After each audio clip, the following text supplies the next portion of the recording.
राम राम हरे हरे हरे कृष्ण कृष्ण कृष्ण हरे हरे हरे राम राम राम हरे हरे। बोलिए सतगुरुदेव भगवान की जय। इस प्रकार से देवहूति को कपिल भगवान ने सुंदर उपदेश दिया। उसी उपदेश के आधार पे देवहूति भी तपस्या करके भगवान में विलीन हो गई और भगवान कपिल जो हैं समुद्र के किनारे जाकर के जहाँ से गंगा निकलती है, गंगा सागर के नाम से प्रसिद्ध है। आज भी कपिल जी का वहाँ पर आश्रम है और मेला भी लगता है मकर संक्रांति का। बोलिए कपिल भगवान की जय। अब देवहूति का आगे वंश चला नहीं। उनकी दो पुत्रियां और थी। एक प्रस्तुति थी जिनका विवाह दक्ष के साथ हुआ, प्रजापति दक्ष के साथ, जो ब्रह्मा जी के पुत्र थे। दक्ष के यहाँ बहुत सी कन्याएं हुई, उनमें एक सती भी हुई और सती का विवाह भगवान शिव के साथ कर दिया गया। प्रकरण तो वैसे बहुत लंबा है, मगर समय के अभाव के कारण आपको शॉर्टकट में सुने। अंग्रेजी बोलना जाने आजकल तो अंग्रेजी सारी। सती का विवाह भगवान शिव के साथ किया। एक बार दक्ष ने यज्ञ रचाया, ब्रह्मा जी भी आए, विष्णु जी आए और शिव जी भी आए।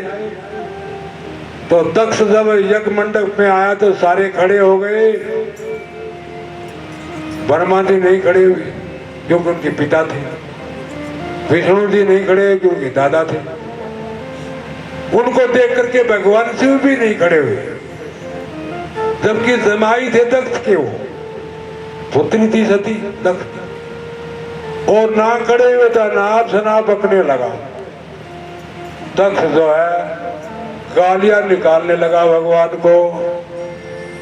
उनके गणों ने बहुत उल्टा सीधा कहा, मगर भगवान शिव ने कहा कोई बात नहीं, चिंता ना करो, पकड़े तो अपना क्या है, चलो चलते हैं। चले गए। अब एक जना को लड़ना चाहता है और दूसरा चुप हो जाए तो लड़ने वाला जो बोलने वाला उसने ज्यादा क्रोध होगा। मैं तो इतना लाग गया हूँ और यो बोल रहे को नहीं। सासू जोर जोर से लड़न लग रही है, बहु बैठी आराम से। लम्बा इतने कहती इसका तो कान वर्गी हो रही, सुने को नहीं, और भी ज्यादा क्रोध होगा। ये बहू ने मेरा इसकी आदत इसी है, कहीं कहीं बहू भी इसी हो, वो सासू भी चुप रहे, वो फायदा में रहेंगे। सासू चुप रहेंगे ना, वो सुखी रहेगी।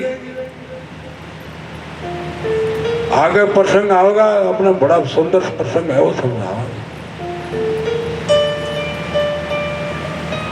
और दक्ष को बड़ा भारी क्रोध आया, भगवान से उठ के चले गए। उसी क्रोध में ईर्षा में जलने लगे। एक दूसरा यज्ञ और रच दिया ईर्षा के कारण। एक यज्ञ और करूंगा, इसको निमंत्रण नहीं दूंगा मैं।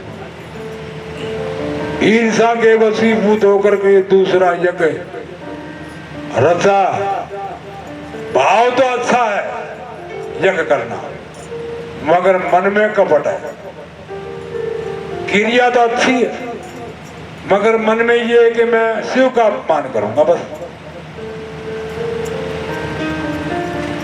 देवता लोग जा रहे हैं इधर से, सती को पता लगा कि मेरे पिता यज्ञ कर रहे हैं। उन्होंने भगवान से कहा मैं भी जाना चाहती हूँ। कहने लगे जाना ठीक नहीं है आपका। क्यों? सती कहने लगी पिता के, मित्र के, गुरु के यहाँ बिना निमंत्रण के भी जाया जा सके। कहने लगी वो बात तो आपकी ठीक है, मगर जहाँ अपमान होता दिखाई दे, वहां चाहे गुरु का स्थान हो, चाहे मित्र का हो और चाहे ससुराल हो, नहीं जाना चाहिए। इसलिए वहां अपमान होगा। सती नहीं मानी, चली गई। अब सती को देख करके दक्ष को बड़ा क्रोध आया, अरे तू क्यों आ गई? वो भूत कहाँ है, उसको कहाँ छोड़ आई? अनाप शनाप बकने लगा। भगवान शिव की निंदा सुन करके माता सती ने कहा, अरे दुष्ट, तू मेरे पिता कहलाने के योग्य नहीं है। तेरे अंश से मैं पर मेरा शरीर प्रकट हुआ है, मैं इसी को यहीं पे भस्म करती हूँ। और ज्ञान अग्नि के द्वारा वहीं पे अपने शरीर का त्याग कर दिया। रुद्रगण मारने के लिए दौड़े, देवताओं ने उनको मार के भगा दिया। दौड़े दौड़े आए भगवान शिव के पास, कहा कि माता सती ने अपना शरीर त्याग दिया, उसका अपमान हुआ। वहां भगवान शिव को बड़ा क्रोध आया, एक जटा उखाड़ी और एक चट्टान पे टे मारी। उसमें से एक कण प्रकट हुआ, वीरभद्र नाम का। बोला कहिए, बोले भगवान बोलो क्या आज्ञा है? जाओ दक्ष का यज्ञ विध्वंस कर दो। वीरभद्र चले हैं कणों के साथ में, और सबको, किसी की दाढ़ी पाड़ दी, किसी की मूछ पाड़ दी, किसी के दांत तोड़ दिए और अस्त व्यस्त कर दिया यज्ञ मंडप में। और पकड़ के दौड़ करके दक्ष को पकड़ लिया। दक्ष को एक वरदान था, उसको हथियार से नहीं मार सकते थे, उसने मरोड़ के गर्दन तोड़ दी। तीसरा अपना मरोड़ के तोड़े का रास्ता, उसकी मरोड़ के तोड़ के नाड़ और उसे यज्ञ मंडप में डाल दी, जला दी, भस्म कर दी। इधर सारे देवता घबराए, त्राहीमाम करते हुए भगवान शिव के पास आए।